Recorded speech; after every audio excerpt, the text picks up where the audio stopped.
Hello दोस्तों, subject board में आपका स्वागत है। तो आज हम क्लास 10th के साइंस सब्जेक्ट के रिगार्डिंग एक इम्पोर्टेंट केस स्टडी को करते हैं, जो कि आपके एग्जाम पॉइंट ऑफ व्यू से काफ़ी इंपॉर्टेंट रहने वाली है। ठीक है, तो ये केस स्टडी देखिए, ये आप रीड आउट कर लेना। मैं आपको बेसिक इसमें समझा देता हूँ। देखिए, प्रोजेक्टर है, ठीक है, और प्रोजेक्टर जब भी लगा हो तो ध्यान रखना, प्रोजेक्टर हमेशा क्या बनाता है? रियल एंड इन्वर्टेड इमेज, अधिकतर केसों में। ठीक है, रियल एंड इन्वर्टेड इमेज। और रियल और इन्वर्टेड इमेज कब बनती है? लेंस के केस में, जब यहाँ पर कौन सा लेंस हो? Convex lens. ठीक है, कॉनकेव तो होगा नहीं, क्योंकि वो रियल एंड इन्वर्टेड तो बनाता नहीं, तो कॉन्वेक्स लेंस होगा। ठीक है, अब इसके बाद देखो, मैं ये समझा देता हूँ, ये पैराग्राफ में क्या बताया है कि जो ये स्लाइड है ना, ये आपको स्लाइड दिखाई हुई है। तो इस स्लाइड में जो इमेज है ना, जो भी डायग्राम, ट्रांसपेरेंसीज जो भी है इसमें, ठीक है, वो ट्रांसपेरेंसीज हमको जो स्क्रीन है ना उस पर लानी है। तो हम क्या करते हैं, स्लाइड में डालते हैं, इसको स्लाइडर बॉक्स में स्लाइड कर देते हैं। और फिर ये लाइट से क्या होता है, मान लो एक ये लाइट है इधर, ठीक है, यहाँ पर हमारा स्लाइड लगा हुआ है। ठीक है, अब इस स्लाइड इस पर पड़ेगा, इस पर क्या होता है, इस पर पड़ेगी ये लाइट। ठीक है, उसके बाद क्या होता है, यहाँ पर एक लेंस लगा होता है, और लेंस इसको क्या कर देता है? मैग्नीफाई कर देता है। ठीक है, उसके बाद यहाँ पर हमको बड़ी इमेज दिखती है। ठीक है, बड़ी इमेज यहाँ पर हमको दिखाई देती है उसकी। ठीक है, इस तरह से। ठीक है, अभी देखिए इसमें क्या बोल रखा है, और इस इधर है ना, ये इंसर्टेड अपसाइड डाउन। इसका मतलब होता है कि हमको स्लाइडर में ना उल्टी इमेज डालनी पड़ेगी, ताकि हमारी सीधी इमेज बन सके, क्योंकि ये रियल और इन्वर्टेड इमेज बनाएगा। अगर मान लो मैंने इसको उल्टी इमेज नहीं डाली, तो वहाँ पर सीधी इमेज नहीं मिलेगी मेरे को। ठीक है, तो हमको सीधी इमेज अगर स्क्रीन पर चाहिए, तो यहाँ पर स्लाइड को मेरे को उल्टा करके डालना होगा। ठीक है, अब देखिए आगे हमें दे रखा है, टू शो हर students the images of insects that she investigated in the lab, Mrs Iyer brought a slide projector. Her slide projector produced a 500 times enlarged and inverted image of a slide on a screen 10 metre away. तो इसका मतलब क्या है कि वो जो Mrs Iyer है ना, वो अपने स्टूडेंट्स को इंसेक्ट्स की इमेज दिखाती है। ठीक है, प्रोजेक्टर में तो इंसेक्ट्स की इमेज दिखाती है, वो एनलार्ज करके दिखाती है प्रोजेक्टर से, इसी प्रोजेक्टर से, और यहाँ पे स्लाइड डालती है, और फिर उसकी एनलार्ज इमेज करके वो दिखाती है अपने स्टूडेंट्स को। तो वो एनलार्ज कितना करती है? 500 टाइम्स, यानी कि ये m हो जाएगा। ठीक है, m की वैल्यू है 500 टाइम्स। ठीक है, उसके बाद देख लेते हैं हम, क्वेश्चन देख ले कैसे कैसे बन रहे, उसके बाद हम ये कर देते हैं। ठीक है, तो देखते हैं क्वेश्चन क्या क्या बन रहे। तो इसमें क्वेश्चन बन रहे हैं, based on the text and data given in the above paragraph what kind of lens must be slide project have. तो इसमें साफ साफ पता लग रहा है इसमें कौन सा लेंस लगाएंगे, कॉन्वेक्स लेंस। ओके, पहला तो क्लियर है। फिर बी वाला देखते हैं, इसमें बी वाला हमसे कह रहा है, if v is the symbol. ठीक है, वी क्या दे रखा है आपको? Symbol use for image distance and u for the object distance. ये तो पता ही आपको, वी क्या होता है? इमेज की डिस्टेंस, और यू क्या होता है? ऑब्जेक्ट की distance. Then with one reason state what will be the sign of v upon u in the given case. तो इसमें v अपॉन यू का जो साइन होगा ना, वो क्या होगा? नेगेटिव। अब ये नेगेटिव मैंने कैसे करा, उसका भी एक्सप्लेनेशन मैं दे रहा हूँ। ठीक है, सबसे पहले मैग्नीफिकेशन की बात करते हैं। मैग्नीफिकेशन बराबर यहाँ पे साइन होता है कुछ ना कुछ, ठीक है, और यहाँ पे नंबर होता है। ठीक है, अब ये जो नंबर आएगा ना, ये जो नंबर आएगा वो 500 टाइम्स लिखा हुआ है इधर, यानी कि 500 है और ग्रेटर देन 1 से बहुत ज़्यादा है, यानी कि एनलार्ज तो बनेगा, इतना तो कन्फर्म है। अब साइन होता है, एक होता है पॉजिटिव और एक होता है नेगेटिव। पॉजिटिव के केस में क्या होता है, यहाँ पर अगर पॉजिटिव आए तो ये होता है वर्चुअल एंड इरेक्ट, और नेगेटिव के केस में क्या होता है? Real and inverted, real and inverted. और इसने साफ साफ बोल रखा है कि एनलार्ज एंड इन्वर्टेड इमेज। ठीक है, और इन्वर्टेड का मतलब वो रियल भी होगा, और ये नेगेटिव है, तो नेगेटिव के साइन के लिए हमेशा क्या लगता है? रियल और इन्वर्टेड। तो यहाँ पर m की वैल्यू नेगेटिव इस वजह से आई है -500। ठीक है, ये नेगेटिव इसलिए लगाया है। तो u v अपॉन यू की वैल्यू क्या होगी? नेगेटिव, क्योंकि देखिए v अपॉन यू क्या होता है? मैग्नीफिकेशन का ही तो फॉर्मूला होता है, इसलिए। अब देख रहे हैं, नेक्स्ट करते हैं हम क्वेश्चन। देखिए नेक्स्ट क्वेश्चन है, अ slide projector has a convex lens with a focal length 20 centimetre.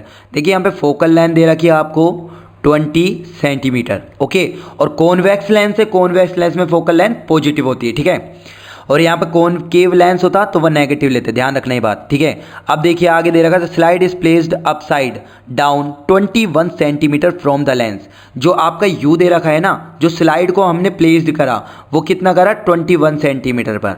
और ध्यान रखना कोई भी केस हो चाहे मिरर का लेंस का, यू हमेशा नेगेटिव रहता है, ठीक है, यू हमेशा नेगेटिव रहता है। अब आगे देखते हैं, how far away should the screen be placed from the slide projectors lens so that the slide is in focus. ठीक है, अब हमें इसमें v निकालना है कि हमें देखना है कि जब हमने स्लाइड लगाई u डिस्टेंस पर तो v जो बनेगा ना, मतलब स्क्रीन पर जो ये ऑब्जेक्ट की इमेज बनेगी वो कितनी दूरी पर बनेगी, ये हमें निकालना है।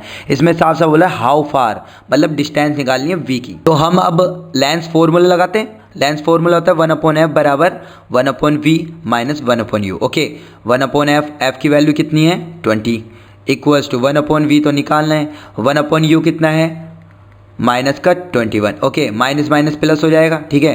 तो 1/20 equals to 1/v plus 1/21। Okay, अब 1/20 देखो 1/v तो ऐसे कैसे रहने दो यहाँ पर, ठीक है। अब मैं क्या करता हूँ 1/20 तो ऐसे लिखता हूँ और ये 1/20 को यहाँ पे ले आता हूँ तो माइनस का 1/21 हो जाएगा। ओके, अब देखिए 1/v इक्वल्स टू, अब यहाँ पे 20 इंटू 21 एलसीएम आ जाएगा। चाहे तो आप इसके दोनों को प्रोडक्ट करके एलसीएम ले सकते हो। अब देखो 20 और 21 एलसीएम आ जाएगा तो 20 एंड 21 1 से इंटू होके यहाँ 21 आ जाएगा, या 21 है या 21 है तो यहाँ 20 आ जाएगा डायरेक्ट। तो ठीक है, इसकी वैल्यू क्या आई 1/20 इंटू 21, ठीक है, 20 इंटू 21।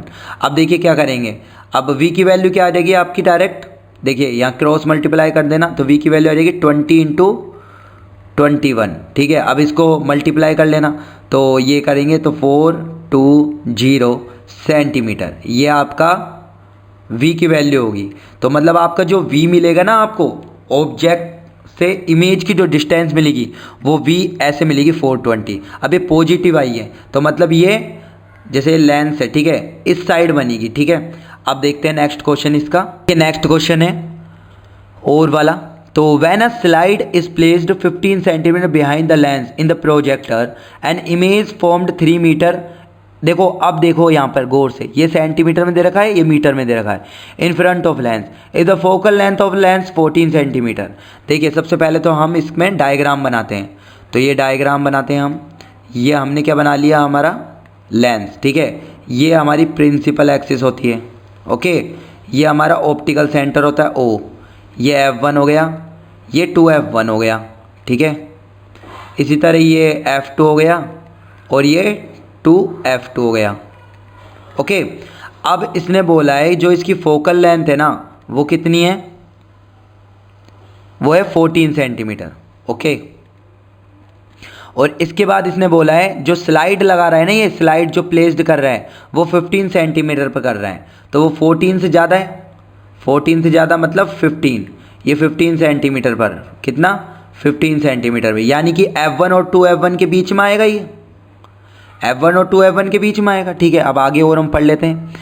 वैन अ स्लाइड, ठीक है, 15 behind the scenes projector an image is formed. इसमें आपको देखो v भी दे रखा है, v कितना दे रखा है 3 मीटर, यानी कि अगर इसको सेंटीमीटर में निकालो तो 1 मीटर में 100 सेंटीमीटर, 300 सेंटीमीटर। ओके, इसके बाद फोकल लेंथ दे रखा है, ठीक है। अब आपको लेंस में आपने केसेस पढ़े होंगे, और कॉन्वेक्स लेंस का केस क्या होता है, F1 और 2F1 के बीच में अगर हमारा कोई ऑब्जेक्ट हो तो उसकी एक रे तो क्या जाती है, सीधी पैरेलल जाती है, ठीक है, और किससे पास हो जाती है वो F2 से, ठीक है, ये F2 से पास हो जाएगी ऐसे, इस तरह से, और एक रे जाती है उसकी, और एक रे जाकर कहाँ पर मिलती है, वो एक रे जाती है इसकी और एक रे सीधा ऑप्टिकल सेंटर से जाती है ऐसे। ये आप स्केल से बनाएंगे ना तो बिल्कुल एकदम सटीक बनेगा आपका। ये मैं ले जा रहा हूँ इसका, और ये कुछ यहाँ पर कटेगी, ठीक है। तो इसकी जो अब यहाँ पर कटा ना ये, और यहीं पर इमेज फॉर्मेशन होगा। देखो ये सीधी इमेज है, इसकी उल्टी इमेज बन गई, ठीक है। और ये देखो एनलार्ज बनी है, छोटी है, ये एनलार्ज बनी है, ठीक है।